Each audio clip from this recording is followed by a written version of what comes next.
Oke, hari ini kita bakal ngomongin soal sebuah revolusi.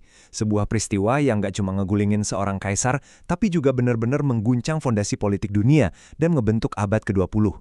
Yap, ini dia kisah revolusi Rusia.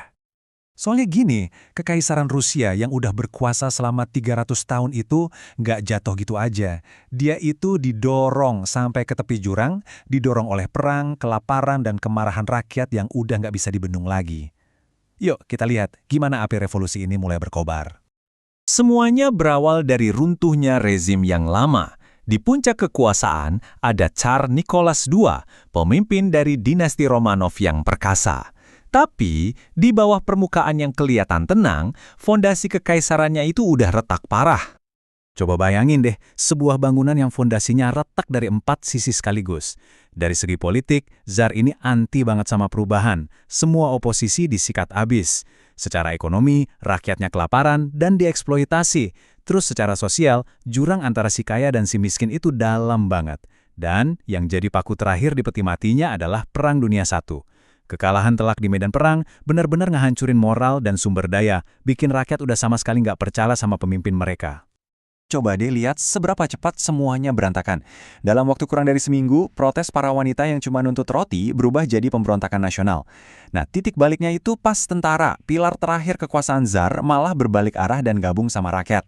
Tanpa militer ya udah, selesai, Tsar Nicholas II akhirnya turun tahta, mengakhiri 300 tahun kekuasaan dinasti Romanov. Tapi jangan kira masalah selesai pas Tsar jatuh ya. Justru, ini malah nimbulin masalah baru yang gak kalah gedenya, kekosongan kekuasaan. Rusia jadi negara raksasa tanpa pimpinan yang jelas. Nah, ini nih pertanyaan paling pentingnya. Kalau Tsar udah nggak ada, terus siapa dong yang bakal mimpin Rusia? Sempat ada pemerintahan sementara yang lemah coba ngambil alih. Tapi mereka nggak berdaya. Sementara itu, di tengah kekacauan, kelompok-kelompok radikal mulai ngelihat ini sebagai peluang emas mereka. Oke, jadi dari perpecahan partai sosialis muncul dua kubu utama, Bolshevik dan Menshevik. Bedanya jauh banget. Kaum Bolshevik, pimpinan Lenin, itu super radikal. Mereka mau revolusi total, sekarang juga, dipimpin sama sekelompok kecil profesional yang super disiplin. Sebaliknya, kaum Menshevik jauh lebih moderat. Mereka percaya perubahan itu harus bertahap dan mau kerjasama dengan kelompok lain. Beda banget kan jalannya? Dan visinya lah letak kesalahan fatalnya kaum Menshevik. Mereka malah dukung pemerintahan sementara yang terus ngelanjutin perang dan gagal ngatasin kelaparan. Di tengah krisis yang separah itu, rakyat kan nggak butuh kompromi atau reformasi pelan-pelan. Mereka mau perubahan radikal, dan maunya sekarang juga. Di saat yang lain masih pada bingung, muncullah Vladimir Lenin bareng kaum Bolshevik. Mereka nggak pakai ragu-ragu, mereka punya rencana yang jelas, radikal, dan yang paling penting, pas banget sama keinginan rakyat yang udah putus asa. Ini jeniusnya Lenin. Dia ngerangkum semua penderitaan rakyat Rusia cuma dalam 3 kata simpel. Perdamaian buat jutaan tentara yang udah capek perang. Tanah buat para petani yang selama ini tertindas. Dan roti buat semua orang yang kelaparan di kota. Ini bukan sekedar slogan loh, ini jawaban langsung atas doa jutaan orang. Rencana besarnya ini dia tuangin dalam yang namanya Tesis April. Ini bukan lagi soal reformasi kecil-kecilan ya. Ini udah cetak biru buat revolusi sosialis total. Lenin nuntut perang diakhiri, pemerintah yang ada ditolak mentah-mentah, dan semua kekuasaan diserahin ke Dewan Pekerja dan Tentara yang disebut Soviet. Ini langkah yang sangat radikal, yang bikin Bolshevik beda dari semua kelompok lain. Dukungan rakyat makin kuat, pemerintah makin lemah. Kaum Bolshevik ngerasa inilah saatnya. Mereka nggak mau nunggu pemilu atau proses demokrasi. Mereka mau langsung rebut kekuasaan.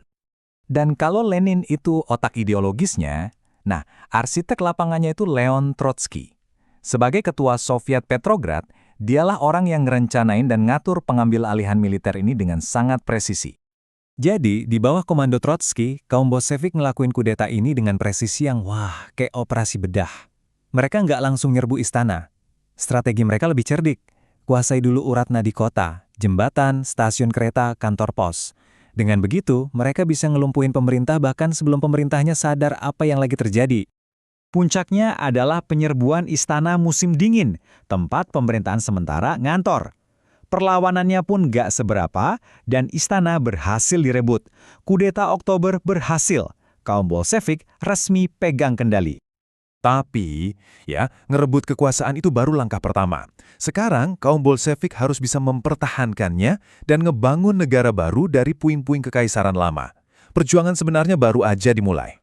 Kemenangan Bolshevik ini langsung nyulut perang saudara yang brutal banget. Di satu sisi, ada tentara merahnya Bolshevik yang lagi-lagi diorganisir dengan sangat baik sama Trotsky. Di sisi lain, ada tentara putih, isinya gado-gado semua yang anti-Bolshevik. Setelah 3 tahun pertempuran yang dahsyat, tentara merah yang lebih disiplin akhirnya menang dan kekuasaan Bolshevik pun makin kokoh. Dari puing-puing perang itu, di tahun 1922 lahirlah sebuah negara baru yang bakal nentuin arah abad ke-20, Uni Soviet. Sebuah negara komunis raksasa yang akan bertahan selama lebih dari 70 tahun dan mengubah peta kekuatan global selamanya. Efek revolusi ini nggak berhenti di perbatasan Rusia aja loh. Jauh banget dampaknya. Revolusi ini jadi inspirasi buat gerakan komunis di seluruh dunia, dari Tiongkok sampai Kuba.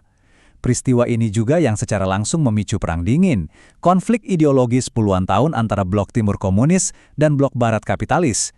Dan sampai sekarang pun, perdebatan soal kapitalisme versus sosialisme masih sangat dipengaruhi oleh apa yang terjadi di tahun 1917. Jadi, inilah pertanyaan terakhirnya buat kita.